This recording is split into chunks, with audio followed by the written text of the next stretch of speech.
and welcome back to Melbourne Survivor Playing with Fire, episode 3 recap, intuition and vibes. Let me tell you, there is a lot to say, so let's get straight into it. Please welcome Ethan and Jules. Hi, Dani. Hey, guys. Hello. Hi, Jules. Hey. Back Hey. again.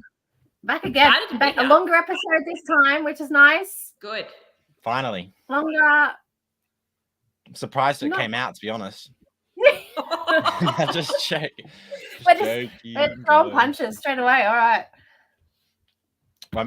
Look, I mean, after a 12-minute episode last week, like anything could happen. Like we could just be talking to ourselves this week with no episode, no boot, So... I mean, look, the challenge lasted longer than 12 seconds. That's a good start. Much A great longer than start. 12 It went from seconds. the shortest challenge ever to one of the longest. Yeah, the longest ever. And we'll get to that. Let's not Yeah. jump ahead. I want to start off by saying that it's hilarious that the post-game / post-trouble debrief was the cast making the same points about the challenge that we did last week. Yep. They were walking back to camp being like, it could have been girls versus boys. We could have done best of 3. We could have done making the exact There were same points options that we did there. last week. I thought it was hilarious. Yeah, I was glad to see that the players were actually like, this challenge kind of questionable. Yeah, it was bullshit. Yeah. Yeah. This is a lot of bullshit. This gave us some validation. Yeah, I was like, well, at least we're on the money. At least it's not just our thoughts. Mm, We speak for the people. we do. That's what we're here for. All right, start. Tell me what you think. I mean, I have a lot of thoughts. All right. Look, I will start by saying that I did enjoy the episode. Yes. I'll put that out there because by the end of this, you guys are going to think I hated every minute of it because I have a lot to say. Yep. There are a lot of issues, but overall, good episode. Yeah. There's some interesting choices. Choices. That are made. Both cast and crew. Agreed. All right, so let's jump in. So morale at Yellow Fuego is high. Max loves his rice and rentals and just wants to keep winning. He also gets shit on by a bird. I mean, that's good luck, isn't it? Is it? Getting shit That's on a what bird people doesn't say. sound like I think good it's just luck. because it is I shit don't when you think get it's shit on on your by head. birds. It's only if they shoot in your head that it's good luck. That would have been bad luck when you can't shower. True. Ugh. I think for Max, that's almost the most we've seen on him. Right now, if the season were to end, you'd be like, Max, what's the most memorable thing that happened? Was be a bird shitting on him. But he's a really nice guy. He is really nice, He's a and nice he guy who hasn't gets been to shit. tribal yet. So, Yeah. can't really He's got a bromance with CK. got a bromance with CK. Something tells me that CK's he's wanting the bromance, and Max is just here for it. So it's sort of like the I sort of get like the CK's like the soccer captain, and Max is just like a really good player, and he just wants to be friends with like the really good players. Anyway, I don't know, just making things up, but Yeah, no, I see that. can you see that a little bit? Like, I know what you Interesting mean. analogy. You know what I but mean? Okay. I like it. I'll pay it. Look. That's fine. gotta try. And then actually. they have a win and they interview him and he's like, we all gave it our 110%. We did the best we could, blah, blah, and says, this generic stuff because he doesn't want to say he's awesome. Thanks for backing me up, Jules. I appreciate it. I got you. Thank you. We get Ma being symbolized by a kookaburra. I see that. We see footage of a kangaroo fight, which was That was pretty cool. awesome. I wanted to see more. I'm not gonna lie. I seriously wanted to see more of the kangaroos fighting, and it just brought me back to I don't know what season it was. One of the earlier ones, with I think one of the oldest players winning. They were out in somewhere with elephants and stuff, and Gabon. Gabon, yeah, Survivor Gabon. And there's so much wildlife, and you're just there watching that was cool. I elephants will and give that stuff. to Gabon. That seeing the wildlife was cool. But that's about all I'll give Gabon. So that's what I wanted to see. I wanted to see these kangaroos fight. So a bit sad that we only got the start and not the end, but it's all good. It is fun to see some strategy talk. Yeah, Annabelle Once, talking which is about nice. Yeah, so what Ma wants to develop a friendship with Brady and Chloe because she can see that they're on the bottom, but she also mainly wants to do it because she wants to find out what the fuck CK is saying because Yeah. you can there's a little bit of mistrust there, and that she wants to protect Laurel. Well, she's got good intuition to go back to the title because CK wants to kick her out of the alliance and bring Brady in. Correct. Yeah, well, see, Annabelle calls CK aggressive in terms of pulling people to talk strategy. And Annabelle's not having it. No. She doesn't want to be in the dude club. No, she doesn't want to be the only girl in that foursome. Yeah. She knows she'd be fourth, I think. Yeah. Which is super interesting because, like, we see it, like, sorry. I was saying, yeah, as Annabelle's looking into it, the CK alliance, and she's sort of there as a number to him. So. Yeah, true. Annabelle doesn't take a backseat to anybody. Let's be fair. Annabelle is just like, no. She's driving the car.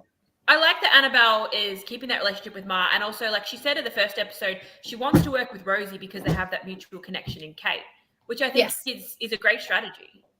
Like any reason that you have to bond with someone, and if it's and like she even said, not to jump ahead, but later in the episode she was saying, you know, she wants to connect with people who know Kate, even if Kate isn't around when she gets to when they get to merge, it's still that link.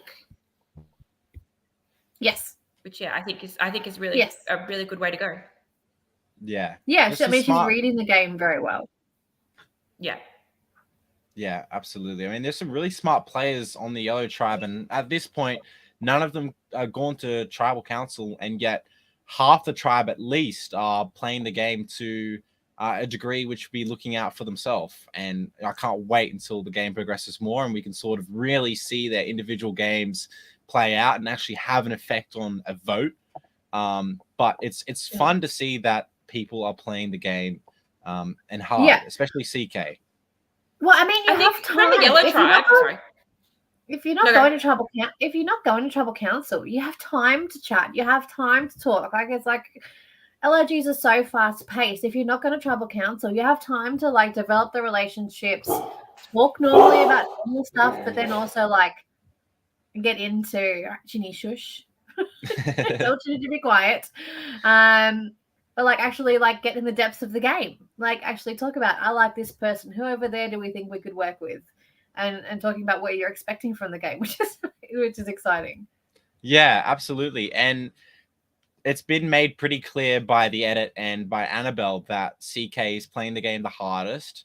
And I think that's which we expected, and I'm here for it. Like, play the game hard. You know, if that's who you are and that's your personality, like live up to it, play hard, see what happens. Hopefully you can get further in the game because of it. And not let it be something. But is he playing hard or is he playing too hard? Yeah, well, we don't know There's a fine line.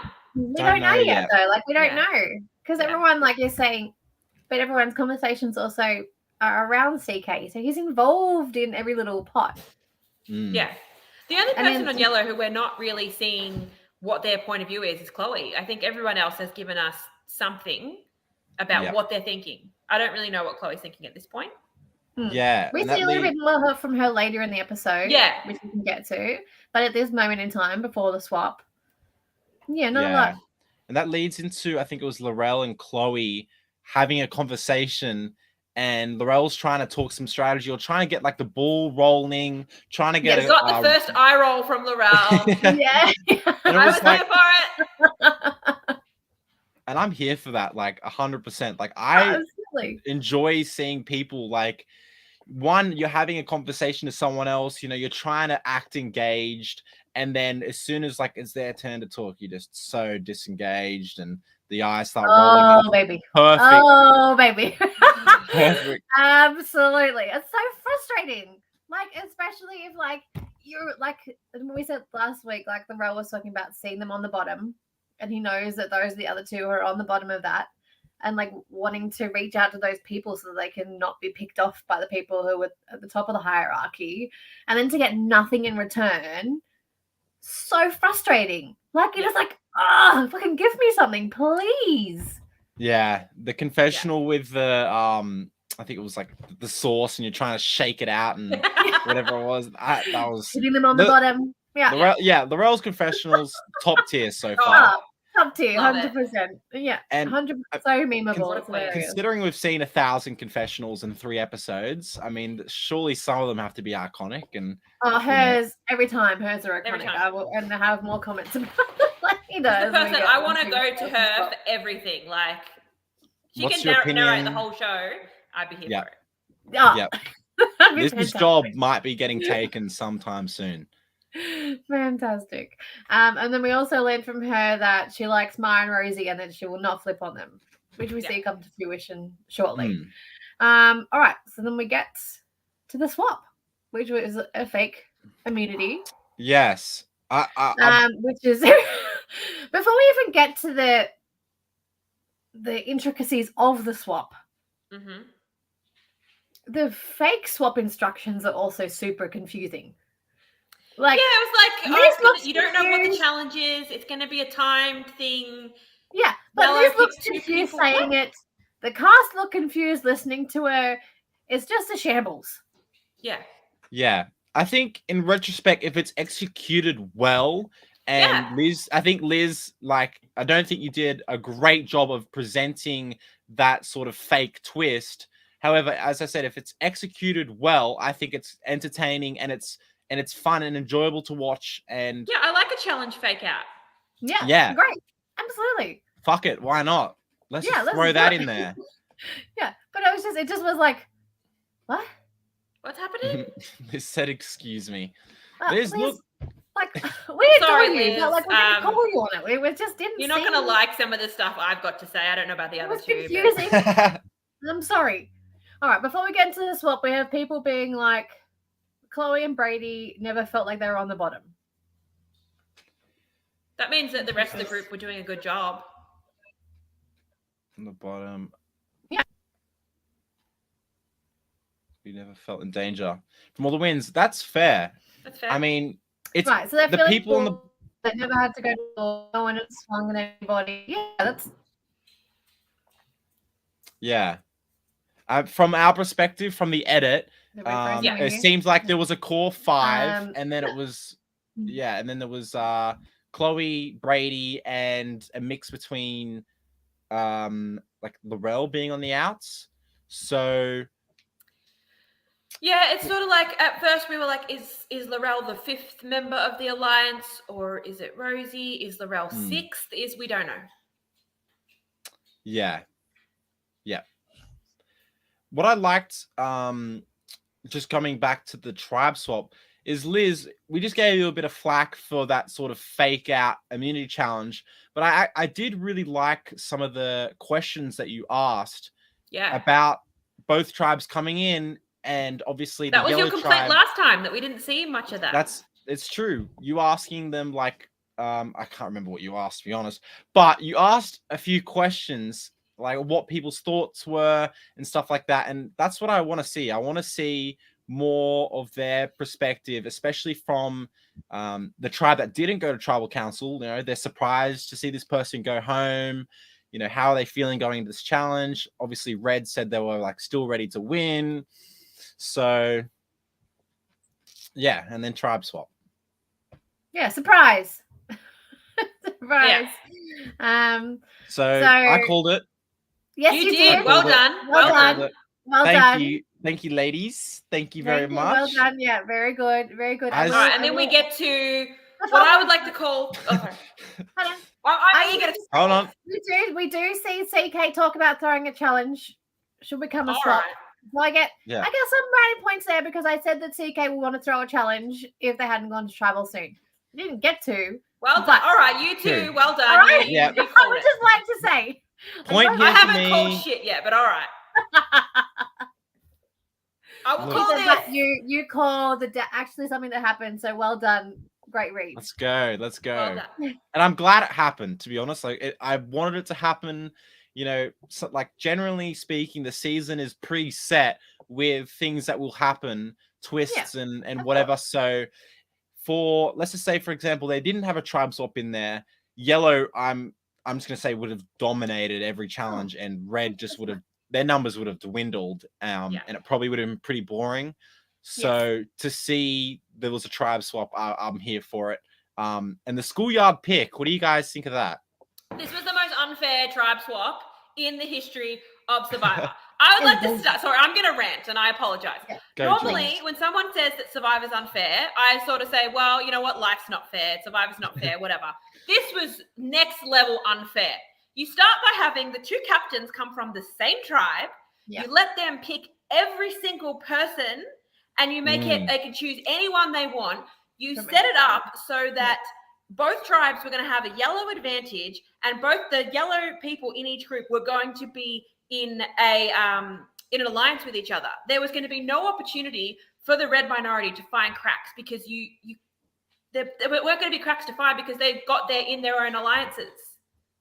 This was so unfair. Like, I couldn't see a scenario where someone from Original Red wasn't going to go home here. Oh, absolutely. It was ridiculous. If you're going to do a schoolyard pick, which is fine, you make sure it's one captain from each tribe. You make them have to pick someone from the other tribe. Yeah. And then the next pick choose it. Like, they don't pick one after the other. It goes, Dani chooses Ethan, and then Ethan chooses the next person, who's maybe me, and then I pick the next. But you do it like that, and then they're not allowed to talk to each other. It means that you're going to have cracks, but instead you've got both groups have 4 yellows that are tight. They're not going to turn on each other. There's no crack to form. There's no people on the bottom that are going to be looking to jump. It's all people that are working together. Yep.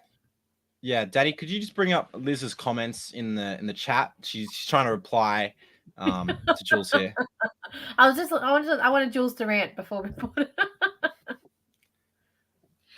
Okay, Liz, I do get Red had the opportunity to say yes first. It still would have ended up the same way though. Like, it still would have been it would have been slightly better, but also they didn't know what they were getting in for. There's no way that it should have been 2 captains from the same tribe. Yeah. I thought they were putting 2 people up for a challenge. Yeah. Not for a tribe swap. Not to be captains of picking tribes. Yeah. But that's a difference. And I think the best way to do a tribe swap is to have it completely random. Have a rock draw, have a whatever. See what happens. Yeah. New buffs, and make it that it might not necessarily be even. Make it so that you could end up in a situation where one tribe is, all the original red and a yellow. Like, that would have been so cool. But, make it completely random. This way made it that it put red at a massive disadvantage. Yeah, 100% agree. Thank you, Luca. I agree. Jules and her iconic rant should be a weekly segment. They are. True. They are a weekly segment. That's why we're here. I don't hold back. Chloe she said it worked in her favor because it ruined CK and Annabelle's alliance. Yeah, you know whose favorite didn't work in? All of red. Yes. Yeah. For yellow, it's great. Yeah. So, if it's random, at least at that point, or if you, as Jules said, if you have one captain from either side, and then you go in that process of the next person then chooses, and you have to pick someone from the opposite tribe. At least it balances out the tribes a little bit better, and you're not going to potentially see a yellow majority on both tribes. And personally, that's why I like random. The schoolyard pick adds another element to the game, which I also like. I just don't think the way that you guys did it was the best way to do it. And hint, sorry, I'm just reading Laurel's comment. Laughing. Top 2 anime fights. I'm here for it. Yeah, and look, I think there are players that get swap screwed. It happens a lot, but a good player can work their way out of it. They can find cracks. They can get someone to flip, but there was no way of that happening here. Yeah. I mean, not that we saw anyway, like just going a little bit further forward, we'll come back, but we didn't see a lot of conversation, and that's something that we'll talk about after we've discussed the challenge, but we see a lot of confessionals and not a lot of conversation in the edit. So it's really hard to know where people are coming from, who they're talking to, who said to who, like, vote this, vote that. Like, even if people say vote Ash, and maybe it is a little bit more clear in the edit that Ash is going home, I still want to know what's going on behind the scenes. I still want to see the conversations being had. So yeah, like I want to see John and Caitlin discussing whether they should vote with the new majority or whether they should try and stick together and put their 3 votes on someone else. Sorry. Come back. Let's not jump too far ahead. We'll come back because we haven't even got the challenge yet. All right, so let's break down the team. So Lorella, Justice for Tash in the picking, by the way. What the fuck? Why was she last? Yeah, ridiculous. So we've got. I'm a Tash stan over here. Yeah, 100%. Tash is fantastic. We stand. Lorella and Chloe are team captains. Chloe, because she was the first one named from the Yellow Tribe. Look, they did a snake draft, so I think that was a good way to avoid any advantage to picking first. Although when Tash is the last pick, that's an advantage as well. So, you know. Yeah. Chloe picks CK straight off the bat. Laurel then gets to pick 2 people? Yeah, so it's a snake draft. I don't know the fuck is okay, anyway. So that means basically it means that like the first round, Chloe picks first, and then the second round, Laurel picks first. So it means that she gets 2 together, and that's why Chloe gets 2 together. It makes more sense when there's more than 2 people, but it's a snake. You're right, okay. Laurel then picks Rosie and Ma. Chloe picks Brady and Max. Annabelle is picked last from Yellow Fuego, which is very interesting. She's not having that. I was so happy she was picked last. I'm not going to lie. Just because, like, if anyone's going to be picked last on Yellow and have something to say about it, it's going to be Annabelle. Yes, 100%. 100%. And again, we'll get to that, but I would have loved to see some more confessionals from her post-swap. But anyway, but she's picked alongside Caitlin, who's the first pick from Red. Yep. Dale and Kate go Yellow. Laurel picks Ash and John, and then Tash is picked last from Red Fuego. So we've got Yellow is now Chloe, CK, Brady, Max, Dale, Kate, and Tash. That's a stacked tribe. It's a stacked tribe. I just lost my notes. I don't see them losing. Yeah, it's a very stacked tribe, 100%. And then Red is Laurel, Ma, Rosie, Annabelle, Kaylin, Ash, and John. And she picked based on, who can walk the runway. So yes, yes. I mean, the first 2 picks were like her. Yeah, I agree with that. I agree those 2. Yeah. But you need to win challenges. So that's where I'm going next if I'm captain. Yes. So by that point, they'd already gotten CK, Brady, and Max already on the Yellow Tribe before Laurel had her sort of second pick. So at that point, it was just Yellow dominant in at least I'd say physical attributes. So I can't see Yellow losing. Yeah, I agree. This is asking what we thought of Chloe's picks. But I think they're great. I think she picked as well as she could have, really. I think CK was a good first pick. He's someone that's in control. And he's obviously making her feel really comfortable. And then after that, she picks the 2 strongest people left on her tribe, including Brady, who we see her being very close to. I think she picked very well. She said CK picked from the Red once they got to Yellow. Once the Yellows were done, CK helped pick Red, which is interesting. Doesn't surprise me. No, but I also think it's very interesting that she because we see the comment before where she talked about that she got to split up CK and Annabelle. So that's very strategic, very interesting. Because we obviously saw those as quite a tight pair in the beginning. So props to her for splitting that dynamic duo up. Matt, I don't know whether to take you seriously or not when you say CK is always very helpful. I feel like CK is always opinionated, but that's okay. And you know what? We hear CK is very happy with the swap. It could not have worked better. Yeah, for Yellow.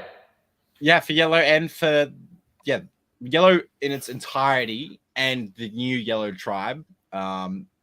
Most they're sitting pretty. Some people get tribe fucked, but for the majority, like it seems like there's only a few people that are not really sitting pretty, which is unfortunate. Which makes me think that Red's gonna get slowly eliminated on the red tribe, the OG Reds, and then we're gonna go into the merge, and it's gonna be a yellow bloodbath, and it's gonna leave a few Reds to. I would love to see New Yellow go to tribal because we have Tash and Brady who both have the clue to the expiring idol, which we know that Tash believes that it's the rock. We don't really know what Brady thinks it is. So if they both think it's the rock, then is it going to be a matter of who goes to vote first? I think that'll be really interesting. So interesting. That is interesting. Very interesting. Yeah. Because if Tash thinks that's what it is, and if she's right and she manages to get it, then yeah, they'll be able to use that, and the three of them should be able to come out on top. Yeah, that's super interesting. It also like leads me to think that even though we haven't seen it in the edit, the previous challenges there's been an idol.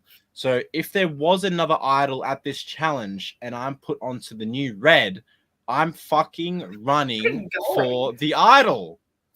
So I'm not sure whether it's there or whether they're still doing it, but if I'm in the red minority on the new red tribe, I'm like, I'm sorry, I'm not doing the challenge. I'm getting myself an idol and I'm putting it in my Especially pocket. when, like, not to jump ahead too much, but they were so far behind. It's like, all right, we're not winning this. Where's that fucking idol? I'm going.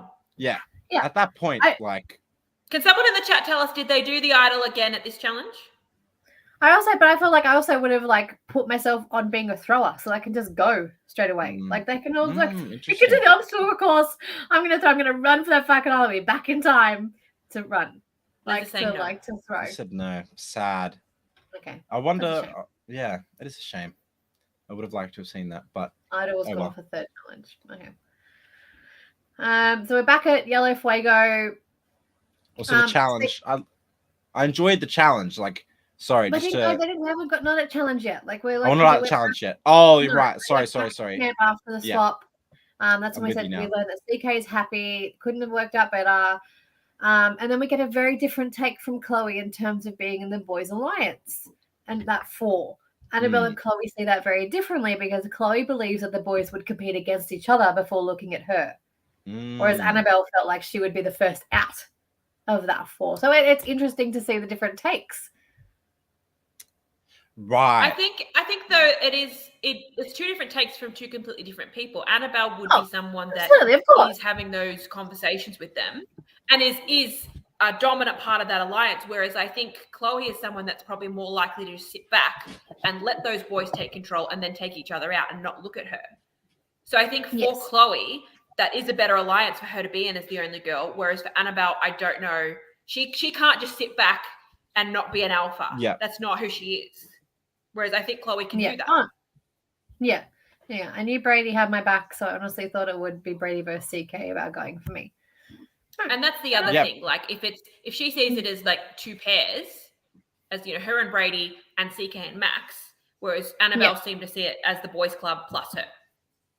Yeah, very true. Yeah, but it's just like, but again, I know that they're 2 different people, very different takes, very different personalities, but it's just same spot, different ways to look at it.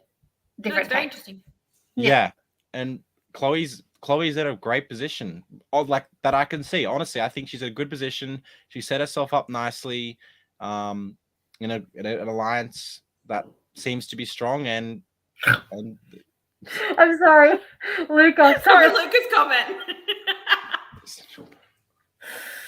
The Central Perk class. If you had to rank each yellow player as a Friends character, who would they be? Why would Max be Ross? No, Max would not be Ross. Agree. I like Max. I don't like Ross. I feel like Max is Chandler. 100%. He is Chandler. Max is a Chandler. Or is he Joey? Maybe. No, he's not. Like he's just lovable. He's not sleazy enough. That's a different show. No, Joey does. Hey. No, he says, "How you doing?" Yeah. No, Chloe agrees with you.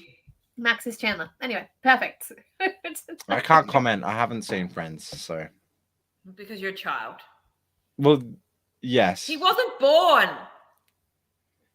Guys, I'm still a baby. Come on. Max is Gunther. So does that make Annabelle Rachel? Anyway, Ethan can't be a part of this. So let's look. It's fine. You're more than welcome to talk about who you think's are Friends characters. I'll just sit here and listen. Oh God! All right. And then you hear a slight conversation about from notes. CK, Chloe, and Brady at that point talking about who that they would want to work with them. CK wants Kate to vote with them. Doesn't want her as part of the alliance, but wants her to vote with them. And he wants to keep Dale. Yeah, it was an interesting conversation about how all of their takes on Kate as someone who has that connection with Annabelle. You know, they were sort of weighing up, do we want to keep her around to maintain that connection, or do we want to get rid of her so that Annabelle will stay with us? Yeah. Yeah. All right. And then we jump over to the Red Fuego. The first confessional is from Rosie, who's super relieved that Laurel has picked her and that Mara and Annabelle have remained on her tribe. Yep. Yep. It's a good because she's kept her connection, so she's feeling pretty good. Maddie, can you come and refill my glass, please? Because it's empty. Thank you. Anyway, and then we get another brilliant confessional from Laurel, where she now swapped from being a bottom to a power top, who is making all the decisions. She's picked a cute tribe who can walk a runway, but she's very unsure of their challenge capabilities. Yeah, look. It's she like didn't the pick them cute for tribe, their challenge right? strength, and it shows. Yep. I want to see a puzzle. I still think Red would lose, but I want to see a puzzle. Well, I mean, like if you look at it's like the main part of the challenge, not like after something. I want to see like a really complex. Yeah. Yeah. And we get it. Like it could be a hard thing to do as a challenge with maybe a big puzzle or whatever. I'm in my power top era. Laurel, but also, like even this challenge, like it wasn't a physical strength challenge, and they still got their asses handed to them on a platter. It's true. Yeah. Yep. Yeah. Well, and also I told you this before, I was really missing an Annabelle confessional here. Yeah. Like she was picked last out of her tribe. She's at the bottom Why of was that I last one picked? Yeah. Like surely she had some opinions on being picked last. Like I was just missing like something about she sees herself as on the bottom of those 4 that she's now with. Yeah, she did. Yeah, say so we that. get that after the challenge. She says that. Yeah. Okay, sorry. But yeah, like that was missing here for me because it was like Julia says it after being pitched, like I have some things to say about this, and I'm like, what do you have to say? Where are the things that you have to say? She probably said something. So yeah, I was guarantee really she said something. Yeah. Maybe it was just there was too much that had to bleep out, so they decided to get rid of it. I'd still love to see it. Like, add the bleeps. All right, Can we have that footage, please? Yeah, please. But like overall with the challenge. All right, and then we go to immunity. Sorry, Dani. We go to immunity from here. You're right. Yes. Back? Yep. I don't like this challenge. Okay, Jules, what didn't you like about the challenge? It was too hard. Like I liked balance is hard enough. Going over a balance beam, holding a ball on something is hard, and then doing it with 2 people, like, no, that's too hard. And then also, as soon as they fell off one obstacle, they had to go all the way back to the start. All the way back. I thought that was rough. It should be once you clear an obstacle, you're done. Chloe, not for me and Kate. All right, yes, you 2 were good at it. Matt said it was too long. Am I right? More episode 2 challenges, please. Matt, never say that again, okay? Laurel says balancing downhill as well. It was downhill? First of all, I want a happy mixture between last week's challenge and this week's challenge. This week was too long. Last week was too short. Brady said it looked easier than it was. It didn't look easy. I actually want to disagree with both of you. I wrote in my notes that I was happy with the level of difficulty with this challenge. I like the challenge. This is Survivor. I want to see a difficult challenge. If it's long because people aren't good, that's fine. but I want to see something that people struggle with. After the first two boys, I don't know who it was, completed and they got to the end, I'm like, oh, the balls don't look like they're going to fall off at all. Like, this looks shit. And then people kept struggling and struggling and struggling. I was happy to see a challenge which people struggled to complete, even the guys. No, I agree with you. What do you mean even the guys? All right, pipe down, feminist. Let's just relax for a second. Let's not get into boys like girls in this moment. I agree with you. I liked the challenge as a whole. I liked that it was difficult. I liked that it wasn't like over in a second. I enjoyed that. I feel like the footage itself could have been either like a little sped up, a little cut down. I feel like I watched it for too long.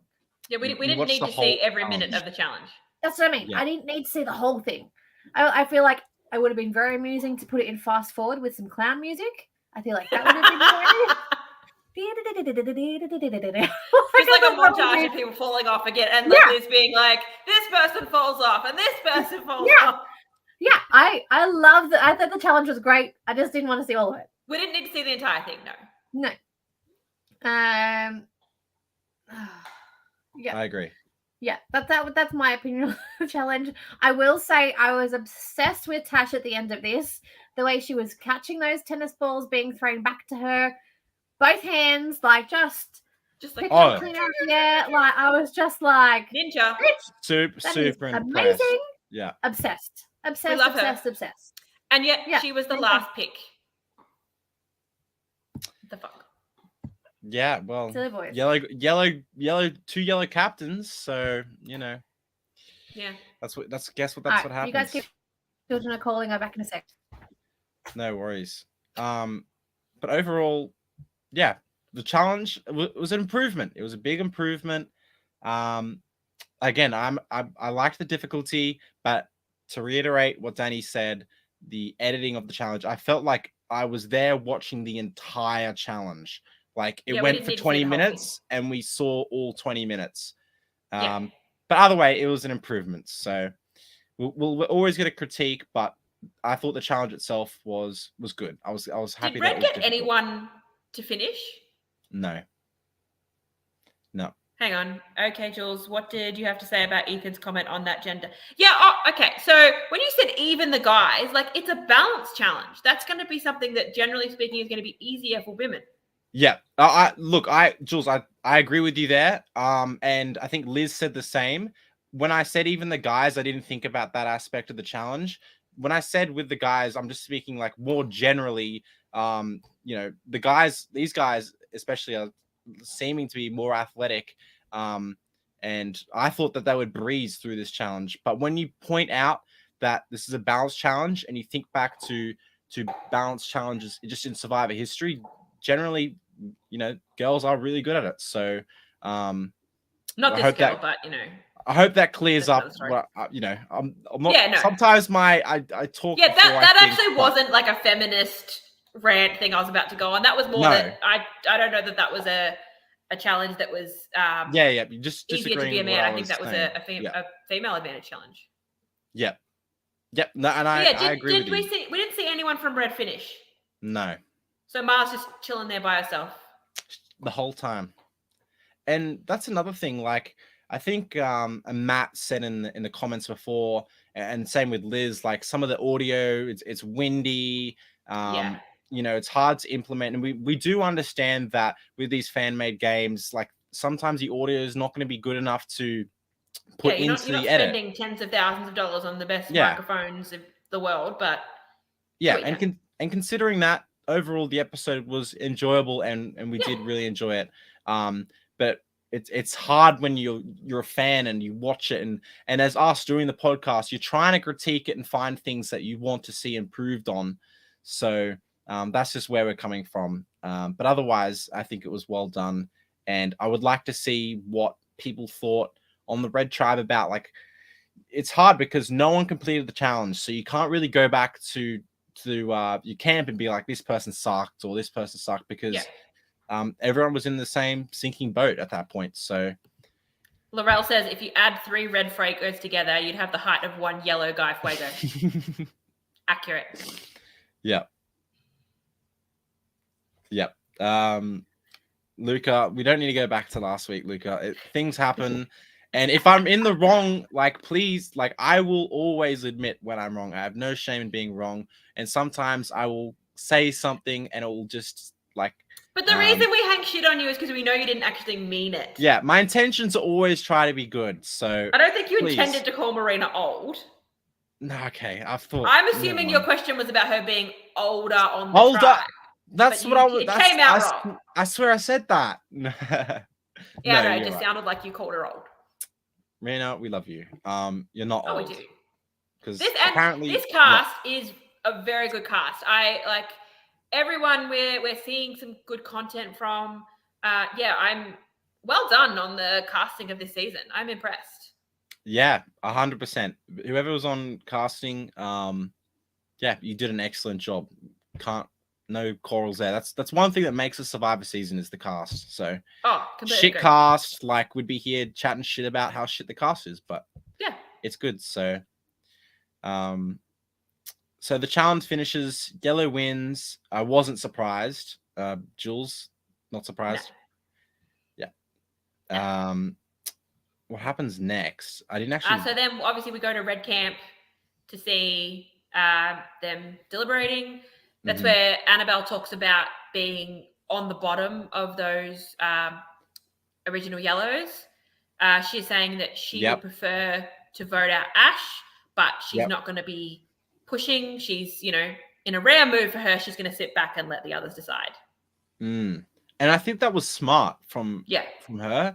You don't want to be too over dominating, especially when she has the self-awareness to understand that she is not like really tight with her other original yellow tribes, and she feels she's the fourth person. And when you're in that vulnerable position, you need to just stay calm, just talk to people, have conversations, but not be overbearing, not try to force decisions. And I think with those comments, I think she did a great job, and clearly we saw her original red go home. So Dani... and from her perspective, like any of those three reds going, that's what she needs to happen. I mean, she might have preferences, but as long as it's one of them and not her or one of the other yellows, then she's gold. So for her to just sit back and let the others decide, I think that's really good for her. So Dani, we're just talking about how we think Annabelle did a really good job of having the self-awareness to just sort of lay low in this first vote as a new tribe. Yeah, completely agree.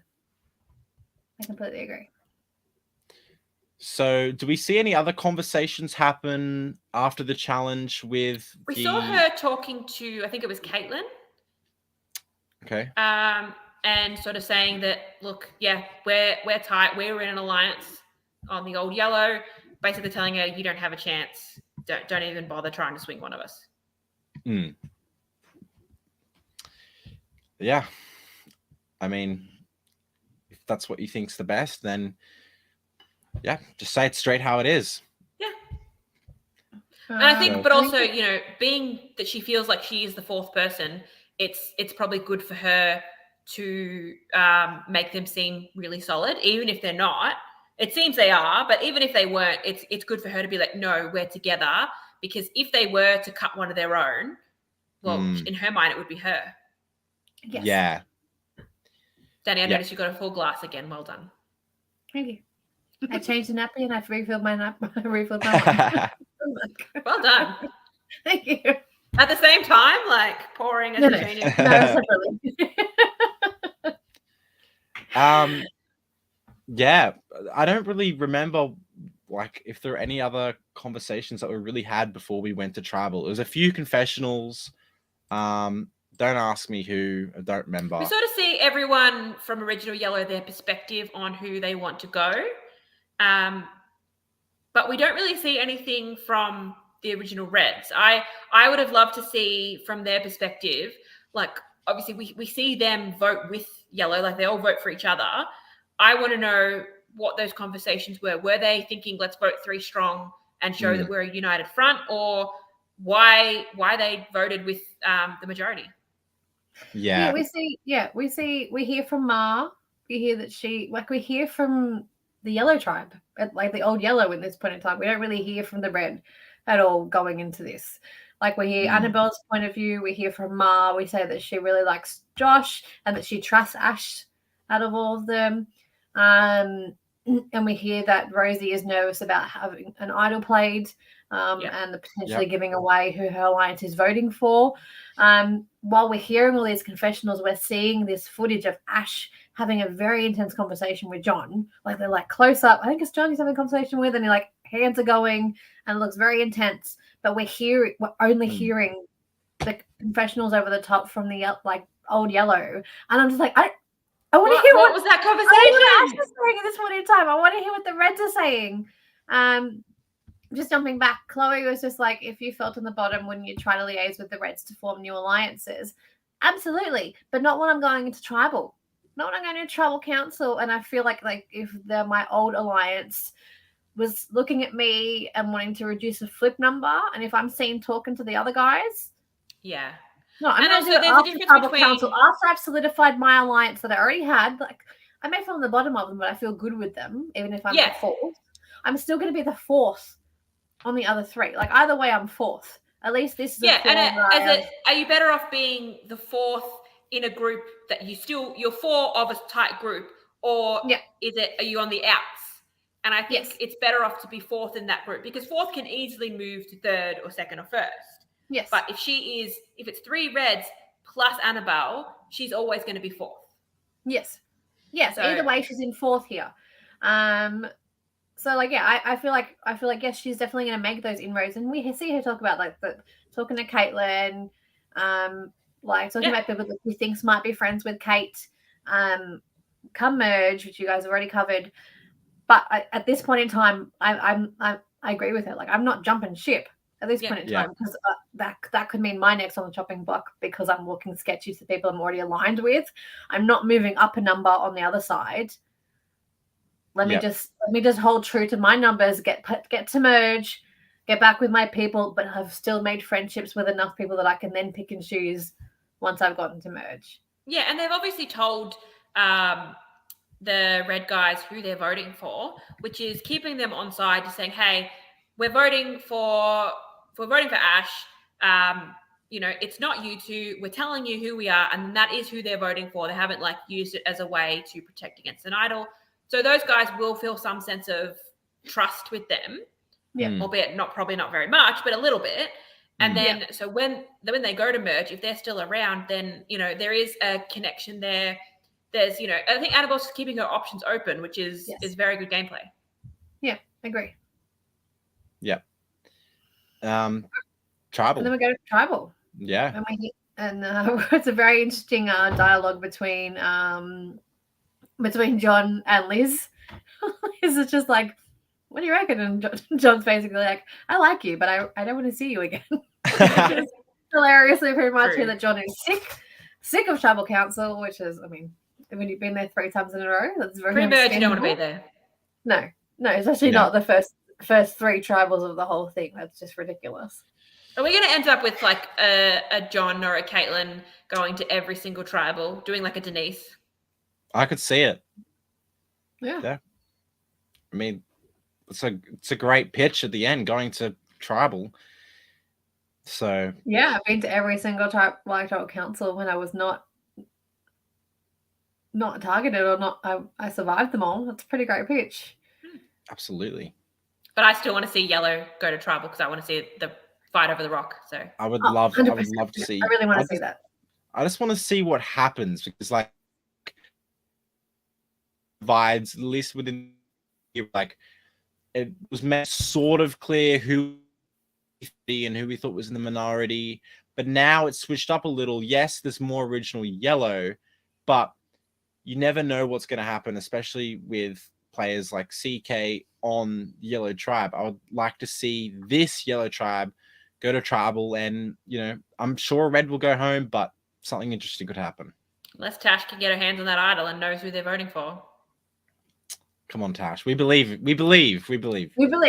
But we're here. We are a Red tribal. As much as we want to see a Yellow tribal, we are a Red tribal. Unfortunately, I was yelling at my screen for John to pick up that rock. He'd been told about it. He didn't believe it, but I was like, come on, just do it anyway. And then when they asked for an idol, and he's just like, there was a longer pause when Liz asked for an idol. And I was like, oh, maybe. No. We see Annabelle cements that the Yellow Tribe are together, and then it will be an OG Red going home. Rosie is relying on her intuition, which before she said she didn't have, and her vibes in order to make decisions about who she wants to work with. Yeah, we got the episode title from Rosie. Yes. Yep. Good job, Rosie. And that Caitlin thinks that everybody is fabulous. Which they are. Yep. Yeah, it's the fab tribe. I mean, it's not a winning tribe, but at least if you're gonna go down, you might as well go down looking good. So yeah, I'm here for it. And then we see at the voting booth, Rosie rummaging through just the like plant, looking everywhere, looking for something, for advantages, idols, anything, which is always fun to see. And the Rel questioning her decision about picking, the great people for her tribe instead of actual challenge threats. Yeah. And I mean, ultimately, she is going to be safe. So who cares if you're losing challenges? Unless they go to so many tribals that they run out of reds, and it's like, oh shit, now we have to. Which could happen. Yeah, which is likely. Yeah. Yep, we'll be here next week. Red loses again, and red loses again. So they'll be like, hang on, maybe we need to throw another tribe swap in just to again. Maybe we merge at like 13. So it's just we could be merging next week. Who knows? Yeah. Honestly, it'd be interesting. All right. So Ash gets voted out. Yes, poor Ash. His name came up every tribal council, so to take 3 tribal councils to finally get him, At the start of the episode, at the start of this episode, he was thrilled that he was still there, so seemed like he had a good attitude. Yeah, I love that. Yeah, I love that. Foreshadowing his boot. He was just like, I'm still here. Like, how good's this? Yeah, look, it went through the ringer. Like 3 tribal councils, but a tribe swap in there as well. He played the game. So even though he got voted out third, there was a lot going on. And look, there's a special place in my heart for anyone who gets voted out third. Oh, there is, Jules, is there? I think it's because she was voted out third in her trial. That was my trial. That's where Annabelle voted me out.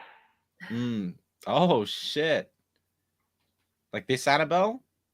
Yeah, this Annabelle. Oh, shit. Nice. Good job, Annabelle. Don't blame you. I think Jules is a big threat. I'd be voting her out first. No, just joking. Just joke. If I ever see you in LRG. If you're getting voted out third. We're all on All Stars. Let's have a look. Anyway, is Ash here? Should we get him in? I haven't seen. Do we have anything more to? Ash is not here yet. Okay, Ash is not here yet, so it's fine. Let me just go through my notes, see if there's anything that I haven't. Or what's people saying? Anyone want to add to the conversation? Lucas said, "Ash, I love you." There's a lot of love for Ash. Yeah, I think that's why we have a fair few people here. They're here for Ash. Let me just message him and tell him to. Laurel believes in Tashus Christ. Tashus Christ.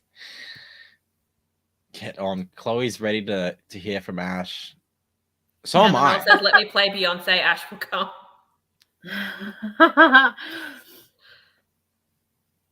Brady said, "I never got a friend's character." What would Brady's friend's character be, Jules? I don't know. I feel like it'd be Ash's Gunther. Ash's Gunther? Yeah. Okay. Like his interesting. The question was about Brady. What's Brady? Oh, Brady. Sorry, Brady. Brady, yeah. Brady is David. Oh. Brady is Mike. Yes, I like that. Yeah. Yeah, I agree. Shut up, Ethan. Didn't Chloe say she was Phoebe? So that works. Oh yeah. Just an emotional wreck. Thanks for letting us know, Chloe.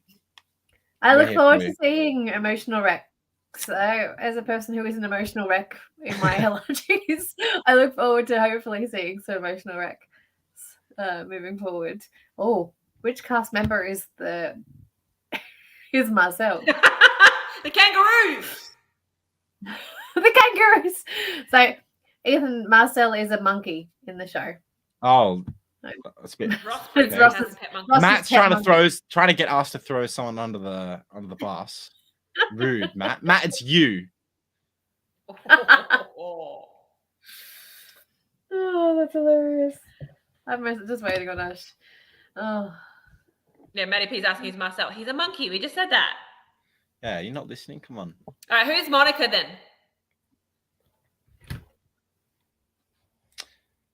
Monica. Maybe Annabelle, a little bit of a control freak. I agree. What do you think the outcome will be of Rosie's Kangaroo Alliance? Who was in the Kangaroo? What did I miss? Who's the Kangaroo Alliance? Yeah, I didn't write that bit down. CK or Annabelle. Oh, that's it. Rosie. Yeah. Rosie at the beginning was talking about Kangaroo Alliance after she was talking about Ma wanting to be seen as a little comment there at the beginning of the episode. But she didn't specify who was in the Kangaroo Alliance. Oh, okay. Okay. That's CMAP. We don't know. Same question. The man, the myth, the legend. Here he is. Yes. What's up? Good evening. Hey, welcome. Happy to have you here, but sorry it's so early. Yeah. Okay, that was shade, but okay. No, I'm glad to be talking to you. I just wanted to be talking to you in a couple of weeks. I'm glad it's Jules, not me. Jesus. Yeah, Jules. Got something to say for yourself? I'm off. No. Ash, yeah, we are really glad to be talking to you and have the opportunity to hear from your perspective as we have with the other two past boots. We might as well just start and get right into some questions because Jules and Dani and myself are very opinionated, but we'd also like to hear about your opinions. So a very broad question to start off with, but did you have any expectations going into the game? You know, are you a big Survivor fan? Did that help you in any way? So I'd started kind of getting into Survivor a couple of years before I actually played. I enjoyed watching. I never thought I would actually be playing. But I didn't really know what to expect going in because I actually didn't know who was playing. I didn't know any of the other players before actually going into it till I actually saw like the person I knew when I was there. So yeah, Which is Laurel, right? Yeah, everyone knows Laurel. Yeah, basically. But I only met her through like parties and stuff, and most of I didn't even know she remembered me because most of the time she was drunk every time I met her. So yeah. So yeah, I couldn't really say I had like big expectations because I knew it was going to be like 2.5 days in a way. So I was kind of like, okay, I'm not sure how this will go with such a big time constraint. So yeah, I still had fun. So yeah. Yeah, we're awesome. We're really glad to hear that. Yeah, Jules, do you have a question? So I want to hear more about the dynamics on the original Red Fuego. We saw you have a close bond with Marina.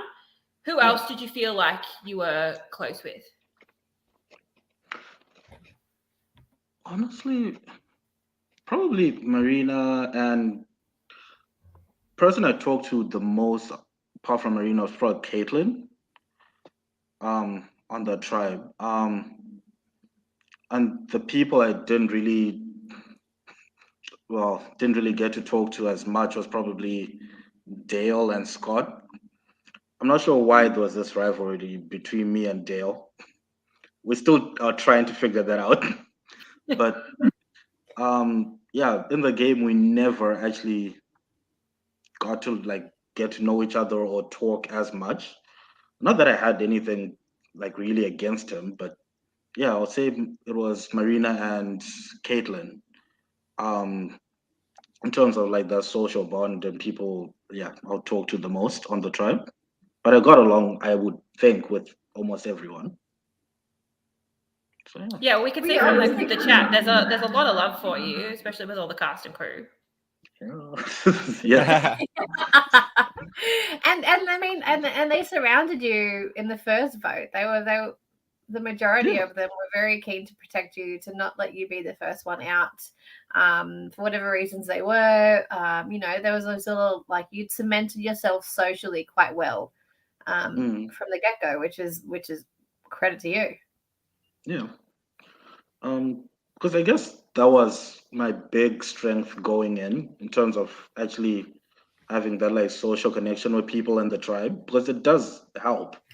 Because if people know you, they want to actually keep you around. If they don't know you, it's easy to just be like, well, I actually don't know you. I don't really care what happens to you, kind of thing. So yeah, I did Completely have those agree. kind of, yeah, I did have those social traction with people. Well, you So did, yeah. You did say in your intro video that you were nice to people who would be nice to you. That was something you said. Nice people who were nice to you, but if they cut you, you'd cut them right back. Hence why Scott win. Yeah. Facts. You have to tell the truth. No, please, we're here for it. We love it. Podcast. Yeah, but yeah, no, it is true. Like, especially in the first votes, I think the people I was thinking of actually getting out at that point was either, I guess the first person was Dale. Then Fucking Dale. when I fucking Dale. Today. But then kind of when I heard like Scott was coming for me, then you obviously have to retaliate. You have to defend yourself. And then you hope for the best. Then it was in my favor at that point. Yeah. Yeah. Yeah, absolutely. I mean, Ash, even though you were third boot, you got to play, like, you got to experience a lot of what the game had to offer. There were a lot of twists. I mean, you got tribe fucked. You got tribe swap fucked, in my opinion. So what are your thoughts on the tribe swap? And Jules and Dani and myself were talking about how two yellow players got to be captains and then choose who they would like to be on their tribe. Not even, generally speaking, you'd have to choose someone first from the opposite tribe. But this one, they didn't have to do that. What are your thoughts on that tribe swap? Honestly, I thought it was, in my opinion, I thought it was somewhat unfair. If it was more balanced in terms of like, one red, one yellow, and you have to pick someone at least from the other tribe, then it makes it more balanced. But from that swap, you can kind of already tell where the alliances are in the yellow tribe in a way. Yes. Where they kind of like, that's true. we're going together. We are, we're friends. And then the rest are kind of like, you go with them. So it didn't really make much sense to me at the time. I was kind of like, oh, okay. I don't really see how this is going to work. And yeah, kind of from that swap, you could kind of tell like we're already at a disadvantage, because it's like, oh, there's 4 yellow and 3 red. And then it's kind of like, okay, hopefully we win the next challenge or else we're fucked. So yeah.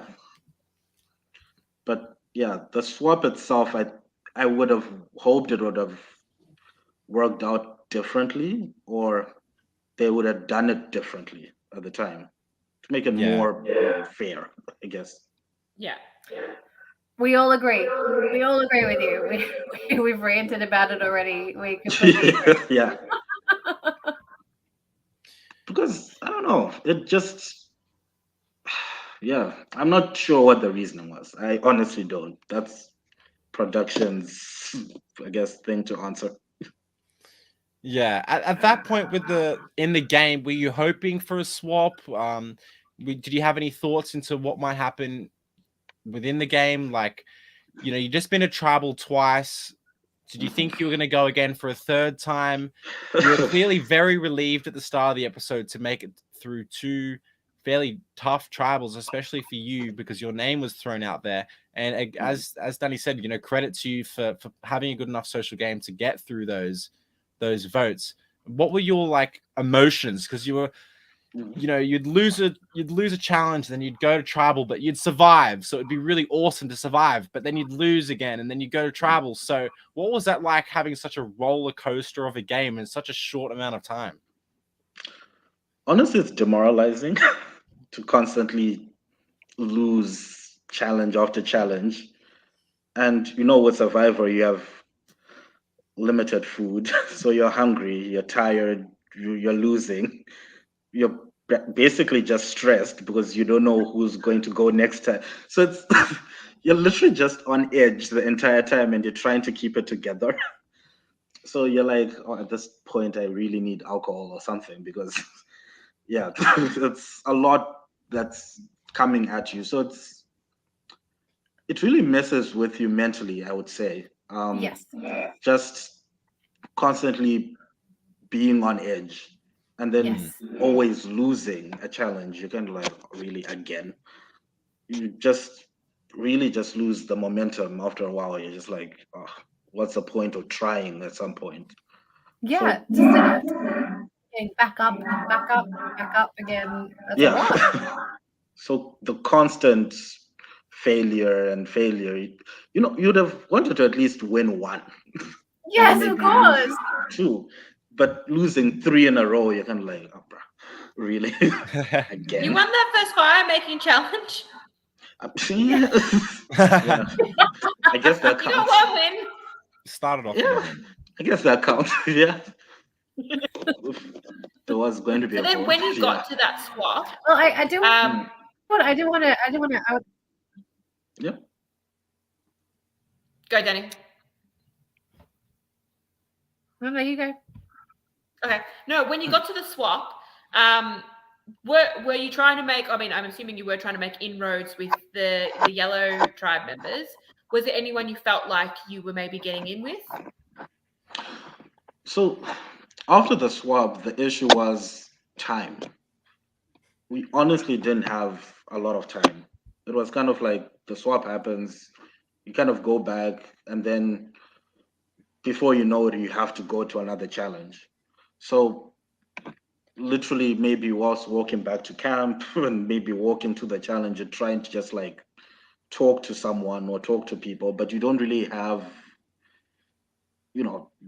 a deep enough conversation with someone to be like, oh, okay, this is someone who's on my side. But I did get to talk to Mar, and that's something I wish we could have explored more in terms of actually maybe starting some form of an alliance, but there wasn't enough time really, because kind of the swap happens, you go back, and as you know, as soon as you go back, you have to get ready for another challenge, and so yeah, I think that was the main thing I would say was an issue, was time. Yes. Because these people are already coming in kind of saying we're an alliance of 4 already. Yeah. So you don't have enough time to kind of see where the cracks are, form something outside of that. So it was very hard to talk to each person. So I would say maybe Mar I got to talk to a bit more, and Laurel, well back then Josh, but Laurel. But yeah, with Laurel, it didn't really seem like it was going to go anywhere at the time. Because Laurel was very honest, maybe too honest. Because Laurel basically was like, so I'm not leaving my alliance. One of you 3 will probably go. That's it. I'm kind of like, oh, cool. Did you find any comfort in that at all, or was it just more discomfort knowing that there was almost no way to find a crack? It was a bit of both. So there was discomfort knowing that out of the three of us, someone is going, definitely. Yeah. And then I guess comfort knowing it wasn't going to be a blindside for any one of us, I guess. Yeah. So yeah, it was kind of really, we were just really fucked at that point. After we lost the third challenge, we kind of knew this is it. Yeah. Did you what were your conversations? Sorry, go, Dani. No, as I was like, we see you say at the end that you were told it was you. Who was the one who said, like, how did you find that out? How did that come about? What was that conversation like? So it was with Laurel, because I believe, honestly, when we went back to camp after the third challenge, I only managed to talk to Laurel. I'm not sure why Annabelle thinks she talked to me, but I don't remember actually having a conversation with Annabelle. I talked to Laurel, and the thing was this whole time constraint. So I have these very few minutes. I'm trying to talk to Laurel, and Laurel's basically like, I don't know, I've talked to someone else and we've discussed this, and out of the three, we'll probably go for you because you're at the bottom of these three already. And then before you know it, you're being pulled aside to go do a confessional, and you're kind of like, I don't really have time for this. And then coming to the confessional, it's like, oh, you need to go straight to tribal. So it was like literally only Laurel. I think Laurel from the yellow, and then Caitlin from the original red. I didn't even manage to talk to John. So yeah, at that point it was kind of like, okay, I guess I'm honestly going at this point. So yeah. So what made you vote for John at that point? Because you voted for John, right? Yeah. So I thought, okay, I've been told it's me, but what are the chances it's only, going to be me at this point? So because I knew these. So I already knew probably John because I saw him talking to people like Annabelle and Rosie. So I kind of knew, okay, this guy is probably going to flip on me. But there is always, you always hope there's hope that it might not be you. So I was like, okay, definitely one of the three of us is going. I think Caitlin is close to them and closer to Laurel at that point. That's what I thought. So I was like, okay, if it's not me, it might be John. So to just make the votes kind of, if John is going to also be there, I would want if they split or something. Yeah. Right. Okay. And did the three of you consider, banding together and saying we're a group, trying to convince that one of them to flip, or was it obvious that John and Caitlin were going to flip on you? So I only managed to talk to Caitlin, but at that point, the thing is, from the very beginning, I kind of knew John, knew what he was doing. So at that point, especially, when you see someone who's basically in your alliance, as soon as you get to camp, is talking to the opposite alliance, you're kind of like, oh, okay, this guy is definitely going to flip on us or something. Something's happening. And he didn't really come and talk to me at all. So I knew at that point that, yeah, John is going to flip. And I never managed to talk to him, and he never came to me. So, yeah. So it was really, really stressful, high intense stress. So, yeah. It's a lot. That's a lot. Yeah. Because basically you haven't eaten. I think we hadn't really eaten since morning. And hunger is real. So you're hungry. It's a lot happening all in one go. So it's a lot. Yeah, absolutely. And from the 3 episodes that we've seen, for some reason, it seems to be sunny and then pouring down with rain and then sunny and then rainy again. What was that like? You had to camp overnight with... Ethan, that's called Melbourne. Yeah. Yes, but you're outside in the elements playing Survivor. You know, you had to camp overnight with people that you've only just met before going to a tribal council or even a challenge. What was the physical what was the what was that part of the game like for you? You know, having to endure all the weather and stuff like that. So living in Melbourne, you're kind of used to the weather being like that, but it's not every day it's like that, and you're camping outside. So luckily, I think that night, the first night, it never rained, so I slept great. I heard everyone else didn't. Because apparently you were snoring or. Hey, that's their problem. I don't. I'm okay. That's their problem. I slept okay. I'm fine. Respect. Yeah, I had I don't know, probably 8 hours of sleep. I was good. that I don't know. They couldn't sleep through that now. But yeah, I think during the day it's kind of, especially when it's raining, it's kind of like, oh, it's raining, it's cold, but somehow you're supposed to keep positive and just oh, we've got this team. And it's it was difficult for me because I don't do that stuff often. I'm not going camping whilst it's raining. So yeah. So it's it's pretty difficult. And you literally, as you said, you're doing it with people you've literally just met. Yep. And trying to get to know, but also knowing that they'll try to get you out and you need to try to get them out. So it's kind of oh, okay. Kind of hey, fake friends. So yeah. Hey, fake friends.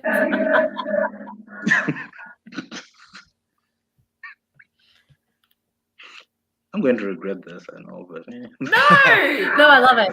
I love it. It's fantastic. So good. Lucas says that they were pretty far away from you, like I'm summarizing, and they could still hear your snoring. Okay, nah. No, I need to talk to this guy after this. No, I don't think it was just me though. But hey, I might be wrong. But look, I slept like a baby. That's all that matters to me. I was You okay. slept. Talk about anyone else. Yeah. If they had a problem with your snoring, they should have just kicked you or something. I don't know. Yeah, but they should have done something. They didn't need to be there. They could go somewhere else. Leave the game. Look, you've done enough socially that your snoring didn't earn you a first boot. So let's say something. Actually, that's so true. Yeah, very true. Oh, it's not that one. Now, I've been nice. I'm going to throw a little shade your way. Mm-hmm. In your confessional, your pre-game confessional, you said, I quote, "I generally can't think of anything I'm bad at." I love that. Now, after watching that challenge back, can you say that same thing? Okay. Okay. Because I don't think balance is not your forte, Ash. Yeah, no, it's okay. I'm trying to actually think about this. Okay. I realized at that point balance was not the best thing for me, especially going first. Because yeah, maybe if I went second or third, maybe. But balance was just not working. That challenge was not working. I even took off my shoes. It was still not working. It was just, I felt so bad, but I was just no, that challenge was too hard. Yeah. And it's a lot when you see oh, the second team is already going through and you're like, oh, cool. Yeah, guys, this is it. No, but balance, it was. But the best strategy for a balance beam is to run across, but you can't do that when there's two of you balancing a ball. Plus, also that thing was slippery, so it was a lot. I took off my shoes, even my feet couldn't grip onto it. It wasn't working. We tried to switch, like, okay, Caitlin, you go first. It just wasn't working. Oh yeah, Liz I is feel like being our shady team was too. just I don't cursed, know. honestly. Yellow managed all right. And yeah, Vince is talking about in the trial that we did, we had that exact balance beam. I just ran across it, so I was on it for like a second. Good job, Jules. Was that the one you got voted out, or? Yes, that was the challenge that I got voted out in. Thank you. Thanks, Vince, for bringing that up. But it's not about me. Oh, it was a difficult challenge. I mean, it did look really hard. So Dani's cracking up laughing. She's dying. She's having a great time. You good, Dani? I think we've lost her connection a little bit. Yeah. She's frozen. And she's gone, okay. Oh. So she just threw a shade and then was like, bye. What sort of challenge would you have been really good at, do you think? You know what? Okay. From the first challenge we did, where me and Marino are trying to do the puzzle thing, we're actually going all right. But I don't know what happened because Yellow actually was like far ahead. And then thanks to fucking Dale. And then when we got all the pieces, we're actually like on point, but I don't know, the thing just fell apart and then the whole thing fell apart. So I think things like that, like puzzle kind of things, I'll be better at. Scott told us that you weren't good at it. That's why he was targeting you. Who's this? Scott said the reason he was targeting you was that he felt like in the puzzle, Marina was doing all the work and you were kind of just standing there. Mm-hmm. And why couldn't? Okay. Anyway. I mean, the reason he was telling us that is because he was voted out first. So, Look, it's all spite. Bitterness hurts. Dani, are you okay? Dani's just chuckling to herself. Unless she's freezing. Yeah, I'm good. Yeah, she's enjoying this. It's hilarious. I'm good. What's happening? So, Ash's facial expressions are killing my life. Oh. So, Ash, if you were to play again, and this is a question that I think I might have asked everyone now, and I will continue to do so. If you were to play again, first of all, would you? And second of all, what would you do differently? Okay, if I played again, I'll be chaotic. Knowing what I know now, and also like the people I'm now friends with, I think, honestly, we wouldn't. I would probably align myself with people who just are there just being chaotic and just be crazy. Because at some point, it's like, you know what, just go for it. Don't overthink stuff too much.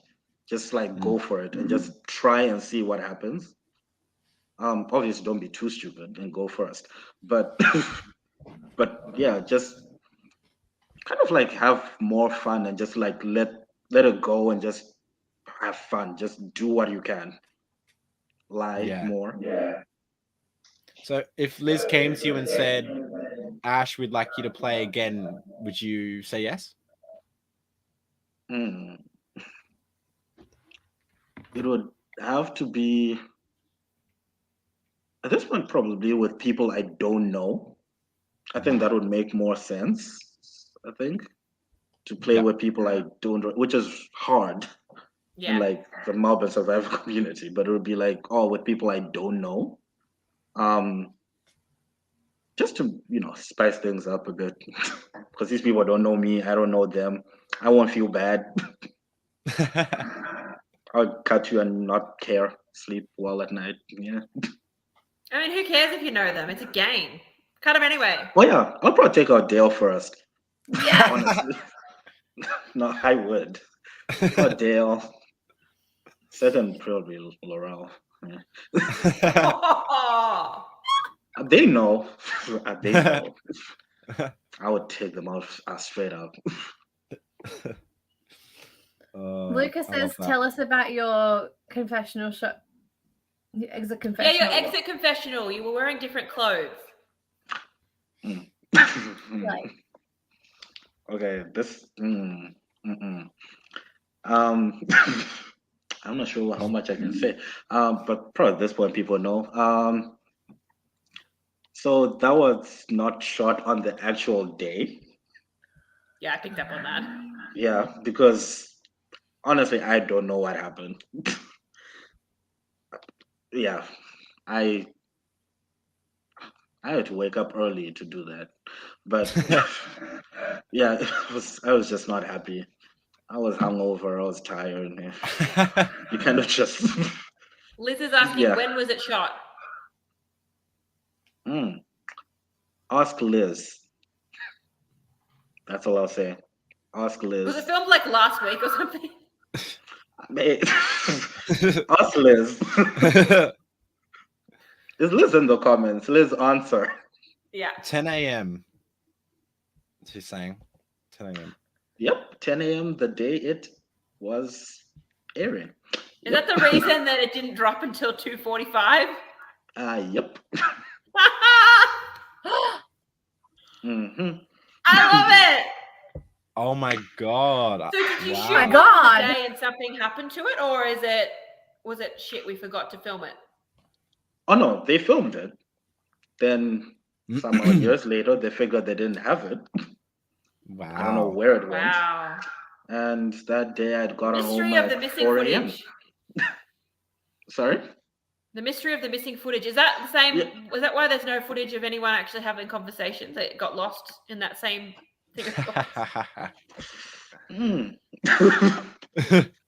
These are too deep. I don't know. We ask hard-hitting questions. There you go. Liz is saying no, it was wind. I can only comment about the missing footage of me. And that was shot the morning of. So yeah, at 10 a.m. Yeah. I'd be pissed. I'd be fucking pissed. Oh, especially when you get home at 3 a.m. Yeah. Should have stayed up. Yeah. Yeah, it was, especially trying to recall things that happened, what, at that point, 2 years ago. Yeah. Well, not even just recalling things that happened, trying to remember what you said. So yeah, it's a lot. Yeah, 2 years is a long time to play a game and then see it back edited on YouTube. Are you happy? Are you glad to see yourself? Like, obviously all these conversations and you're seeing all these confessionals from the perspective of I guess the camera. Is that enjoyable to see yourself on film in this game? I think seeing myself is very cringe. But I'm enjoying seeing what other people had to say. I'll be messaging a few people after this. Yep. Probably I'm friending a few. But yeah, it is. But honestly, it is just, yeah, it's funny. It's interesting to just see what was happening, because you only obviously know what's happening around you with people talking directly at you. Yep. And even after you finish filming, no one tells you exactly what they were saying in their confessionals about you, etc. So it's interesting to see the perspectives of you from them 2 years ago, what they were thinking about you, especially in the game as it's happening. So that's interesting. I'm enjoying that part. Yeah, absolutely. Yeah. Was there anyone that you've been surprised by, even in your tribe or potentially the other tribe, that this sort of taking you by surprise with what they've been saying? Oh, what they've been saying. Probably mainly like in my episode. The only thing that surprised me, unless I honestly got amnesia and forgot, is I never actually spoke to Annabelle. That part was kind of like, oh, okay. I don't remember saying anything, but sure. Yeah. Dani, you also left the main chat. Dale says. Dale, shut up. Ah! No, that bitch. No, we will. Dale. No, that's not even tea. That's like from what, a year ago. Main chats can be a lot though. Like when people are chatting and it's popping off and you're getting all the notifications, it can be a lot. Yes. Like I can understand. I can understand it. Like I mean, I don't know the Or when context you of you mute leaving the your group and then, or when you mute the group and then when you go check, there's like 149 messages and you're like, what? Yeah. And that's in an What is hour. happening? Yeah, Yeah, and you're like, exactly. what is It's a lot. happening? Like, Yeah, fuck it's, that. yeah, it's a lot. Yeah. So basically, now I just use people in the group to tell me what's happening that's interesting. Okay. That works for me. That works really well for me. Oh, good for you. Yeah. Especially at the point when I wasn't sure if my season would air.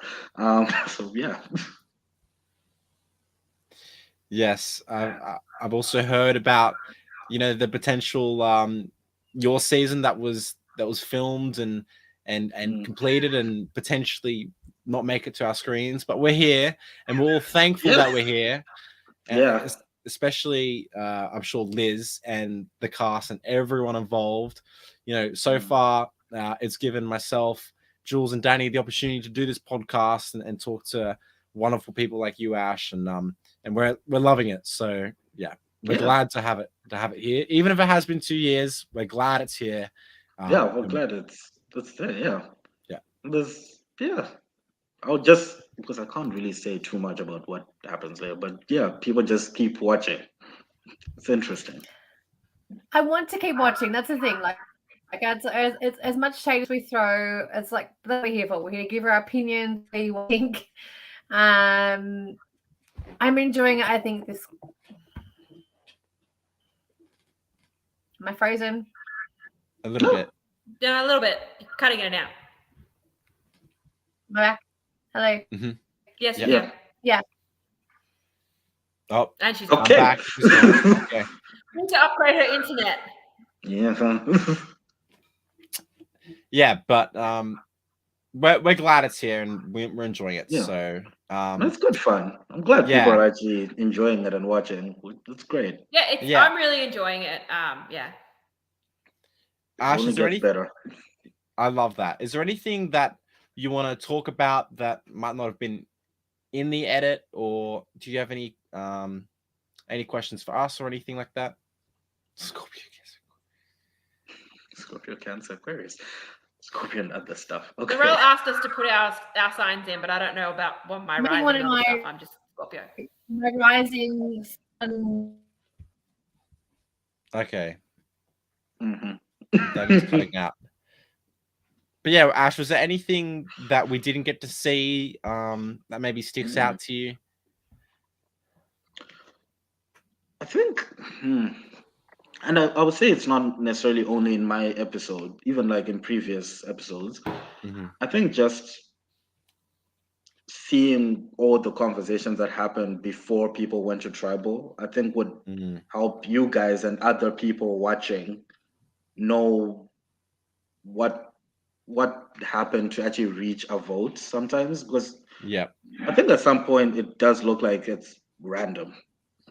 Like, you just see one person talking in a confessional, and then it just looks like somehow they managed to convince everyone to go for this person. So I would say being able to see all the kind of, especially the conversations that happened just before tribal. I know there weren't that many because of the time factor, but to kind of make the vote make more sense for people, so that they know more about why people went for this person and why that person didn't vote for that person, etc. I think that would help viewers, I think. Yeah. Absolutely. Laurel just asked a question. She said, Ash, who do you wish you could align with the whole cast? Who do you wish you could align with from the whole cast? good question. That's a good question. Oh, I would say so. Probably looking back, probably someone like would be an epic alliance actually, like me, Laurel, Mar. I think from episode 3, that would have been, and Rosie. That would have been an interesting alliance actually. Don't know how anyone Red would get a Box, too word bad. in, but yeah, that'd be a great alliance. It'd be an interesting alliance. I think because it would have balance. Because Mar and Rosie are more reasonable. Then you have me and Laurel. So it'll be like, oh, Chaos. okay, you guys are being too crazy. Chill. They have to like So I rein think- you back in. Yeah, they're like, okay, that's a bit much. Come on, chill, chill, chill. I'd say, yeah, that one. I actually thought about that one till now. Yeah, probably that would be Yeah. the lines I'd probably go with. Yep. I don't know. For you guys watching episode 3, is there something that you say didn't make sense? I guess The from tribe your swap perspective? in general. What the fuck? Yeah, yeah, Yeah. It's unfortunate because like we only get like however much we see in the episode, and as Liz said, some of the audio wasn't very good because it was windy, so it's hard for us to know how your tribe came to the conclusion of voting you out. Obviously you've talked about it and we know now, but from our perspective and maybe other viewers just casually watching along, you only get to see what's presented in the episode. So the tribe swap didn't make a lot of sense in the way that it was done, as even with the fake challenge and just you being voted out. We weren't sure who was going to be voted out until Liz read the votes. So yeah. yeah. No, that's fair. I think the tribe swap in general, that was a bit like how Bullshit. yeah, literally. It just So I'm not holding back on that. I ranted hardcore about it. I'm not happy with it. Yeah, no, it did. Yeah. You can imagine with us, like in real time, you're kind of like, wait, what the hell is happening? It doesn't. Did you have anything to hide in the bag check?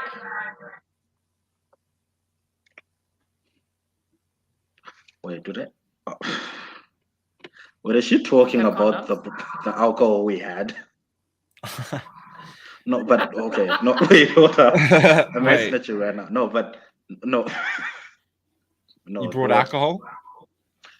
No, not. Actually, not. But I think I left it in her bag, though. No, the thing is, we got there. I had stuff. She had stuff. I kind of was like, hey, I'm not going in with stuff. So I think I left it in her bag.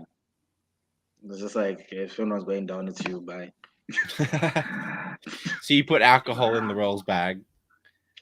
Well, there was really alcohol in it as well. So it wasn't like, yeah. I'm assuming that's what she means. I didn't have anything else. I didn't have like what Scott had. Don't worry. Yeah, Scott had a whole roll of condoms. I don't think anyone will beat that. Something. I have a lot of questions about that, but yeah. So very well, confused. we answered some of it, so we did ask him and confront him, so he talked about it. Didn't really trust the answers, but yeah. Oh man, Jules, do you have anything else to add? I'm not sure what's happening with Dani. No, I think Ash have answered everything. Yeah, I think everyone had a great time watching you play. Yeah. I would love to see you again on the LRG screen. Yeah. I would totally align with you because I love chaos. Oh yes, perfect. Yep. Look at me pre-gaming for a game that hasn't even started yet. Yeah. You soon. would always be pre-gaming. Yeah, soon. People I'm here should for watch. it. Yeah, absolutely. Dani say, finish without me. Exactly. Oh, yeah, she's having internet issues. Yeah. Yeah. So, Ash, before we leave you, is there anything else that you want to add? Any final messages to anyone or crew, cast? Anything that you want to say? Oh, probably the only thing I would say, which I haven't said to people in their faces, is just like, especially for people watching. It's just like, you know, people should keep watching. It is a lot of fun. We have, you know, big personalities. We have people like CK still there, Annabelle, you know, everyone there was there, you know, to have fun, and we're all filmed, you know, just playing a game. And, you know, for people to keep watching, it gets better and better as the episodes keep coming. And yeah, I think, yeah, people should keep watching. Also apply for the next one. So yeah. Wonderful. Well, it was honestly so great to talk to you. Thank you so much for coming and giving us your time. Hopefully, I know Jules is in Melbourne, but hopefully when I come down to Melbourne, hopefully for the finale, I'll meet you in person and we'll have more conversations there. But it was honestly so lovely to get to talk to you and hear your perspectives. So we are sad to see you go. But we're also glad to see you play the game to the extent that you did. So thank you very much, and yeah, we hope you have a good rest of your evening, and we'll hear from you again soon. No worries. Thank you. Thanks, you guys. Ash. See ya. Thanks, Bye. All right, Jules, just you and me now. We don't need that Dani person. We're running the show now, Dani. Yeah, look, we need to upgrade her internet, or her computer, whatever it is that she's having issues with. Needs to be upgraded. I thought Melbourne had shit internet, but apparently Sydney's worse. Well, look, my internet's great, so it's just Dani, but she has kids, so that's. I don't think you can blame the kids. I'm blaming the kids. You know, she's got to put her money elsewhere, Jules. Okay. That's what I mean. Fair. Yeah. But yeah, no, I think we've covered everything that I wanted to talk about. Yeah, I'm really excited to see what happens next. Like I said, I'm keen for New Yellow to go to tribal just to see. Please. Like, throw a challenge. Throw a challenge. Yes, CK wants to throw a challenge. If not, I can definitely see another red going home from the red tribe, and we'll be back here. You know, rinse and repeating the same sort of thing. About how good would it be if we see CK throw a challenge and then get idled out? Oh my God, I would be here for that. Even though he's my winner pick, I would be here for it.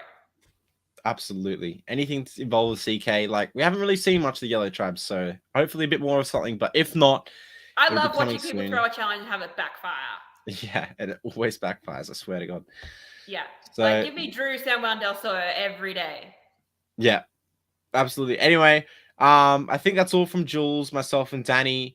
I just want to, I think I speak on behalf of all three of us. We really appreciate all of you listening and giving your opinions and allowing us to have a platform where we can talk to the people who have voted out and give you our opinions on the episode.